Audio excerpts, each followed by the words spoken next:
அட்டகாசமான சுவையில் மட்டன் குழம்பு ரெசிபி தாங்க நம்ம இன்றைக்கி பார்க்க போகிறோம். நீங்கள் இந்த குழம்பவும் செய்யலாம், கிரேவியாகவும் செய்யலாம். இட்லி, தோசை, சப்பாத்தி, ரைஸ்னு எல்லாத்துக்குமே அவ்வளோ ருசியாக இருக்குங்க. வீட்டில் எல்லோரும் ரொம்ப விரும்பி சாப்பிடுவாங்க. அடிக்கடி செய்ய சொல்லியும் கேட்பாங்க. அந்தளவுக்கு ருசி சூப்பராக இருக்கும்.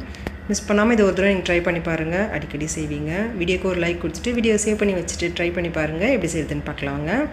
இதுக்கு முதல்ல 3/4 கிலோ அளவுக்கு மட்டன் எடுத்து ஒரு பவுலில் சேர்த்துக்கோங்க. நல்லா வாஷ் பண்ணிவிட்டு சேர்த்துக்கோங்க.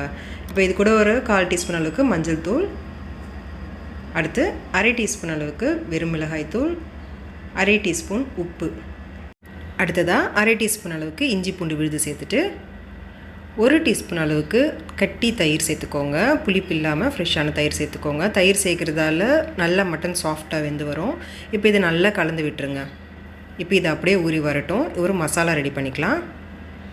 ஒரு சின்ன துண்டு பட்டை எடுத்துக்கோங்க, 3 ஏலக்காய், 5 கிராம்பு, கொஞ்சமாக கல்பாசி சேர்த்துக்கோங்க, 1 டீஸ்பூன் மிளகு, 1 டீஸ்பூன் சீரகம், அடுத்து 1 டீஸ்பூன் சோம்பு, ஒரு 7-8 முந்திரி சேர்த்துக்கோங்க. முந்திரி இல்லைன்னா பரவாயில்ல, நீங்கள் ஸ்கிப் பண்ணிக்கலாம். அடுத்து 1 டீஸ்பூன் கசகசா சேர்த்துட்டு இப்போ இது எடுத்து வச்சுக்கோங்க. இப்போ ஒரு பேனில் 1 டீஸ்பூன் அளவுக்கு எண்ணெய் சேர்த்துக்கோங்க. எண்ணெய் காஞ்சதும் நம்ம எடுத்து வச்சுருக்க மசாலா எல்லாத்தையும் சேர்த்துக்கோங்க. மீடியம் ஃப்ளேமில் வச்சுட்டு ஒரு 2லேருந்து 3 நிமிஷத்துக்கு இது நல்லா வறுத்து விட்டுக்கோங்க. மசாலா எதுவும் கருகாமல் பார்த்துக்கோங்க. இப்போ ஒரு 3 நிமிஷம் கழித்து ஒரு 30 சின்ன வெங்காயத்தை சேர்த்துக்கோங்க. சின்ன வெங்காயம் சேர்க்கும் போது மட்டன் குழம்பு ரொம்பவே ருசியாக இருக்குங்க. ஒரு வேளை உங்கள்கிட்ட சின்ன வெங்காயம் இல்லைன்னா 3 மீடியம் சைஸ் வெங்காயத்தை நறுக்கிட்டு சேர்த்துக்கோங்க. இப்போ இதை நல்லா வதக்கி விட்டுக்கோங்க. வெங்காயம் லேசாக நிறம் மாறி வந்த பிறகு 2 வரமிளகாய் சேர்த்துட்டு 3 தக்காளி நல்லா பழுத்த தக்காளியாக இது போல் கட் பண்ணிவிட்டு சேர்த்துக்கோங்க.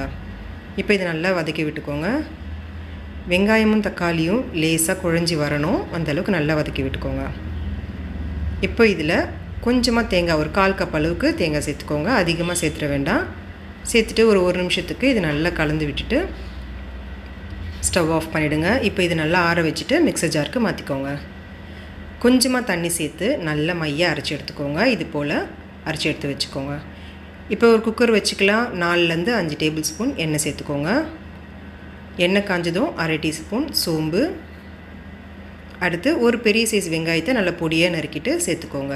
இது கூடவே ஒரு கொத்து கருவேப்பிலையும் சேர்த்துட்டு நல்லா வதக்கி விட்டுக்கோங்க. இது கூடவே ஒரு பிரிஞ்சி இலையை சேர்த்துட்டு லேசாக கலந்து விட்டுருங்க. வெங்காயம் நல்லா நிறம் மாறி வர வரைக்கும் வதக்கி விட்டுக்கோங்க. இப்போது அரைச்சி வச்சுருக்க விழுது சேர்த்துட்டு நல்லா கலந்து விட்டுருங்க. லேசாக கெட்டிப்படும். லோ ஃப்ளேமில் வச்சுட்டு நல்லா கலந்து விடுங்க. இப்போ ஊற வச்சுருக்க மட்டன் சேர்த்துக்கலாம். சேர்த்துட்டு இப்போ இது நல்லா கலந்து விட்டுக்கோங்க. இந்த கிரேவி நல்லா திக்காக இருக்கும். உங்களுக்கு நல்லா குழம்பாக வேணும்னா தண்ணி சேர்க்கும் போது கொஞ்சம் எக்ஸ்ட்ராவாக சேர்த்துக்கோங்க. இப்போ இது நல்லா கலந்து விட்ட பிறகு உப்பு சேர்த்துக்கலாம். மட்டனில் ஏற்கனவே நம்ம 1/2 ஸ்பூன் சேர்த்துட்டு தான் ஊற வச்சுருக்கோம். இப்போ தேவையான அளவுக்கு சேர்த்துக்கோங்க. நான் ஒரு 3/4 டீஸ்பூன் அளவுக்கு சேர்த்துருக்கேன். இது கூட ஒரு 1/2 டீஸ்பூன் வெறும் மிளகாய் தூள் சேர்த்துக்கோங்க. 1 டீஸ்பூன் மல்லித்தூள் சேர்த்துட்டு நல்லா இதை கலந்து விட்டுருங்க.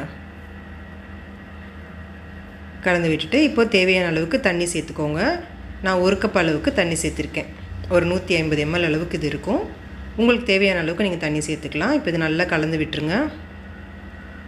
கலந்து விட்டுட்டு உப்பு சரியாக இருக்கா பார்த்துக்கோங்க. தேவைன்னா சேர்த்துக்கலாம்.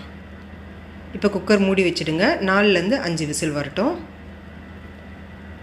இப்போ ஸ்டீம் இறங்கின பிறகு பாருங்கள், மட்டன் நல்லா சாஃப்டாக வெந்து வந்திருக்கும். கிரேவி சூப்பராக ரெடியாக இருக்கும். பாருங்கள், உங்களுக்கு பார்க்கும்போது தெரியும் நல்ல திக்கான உங்களுக்கு கிரேவியாக இருக்கும்.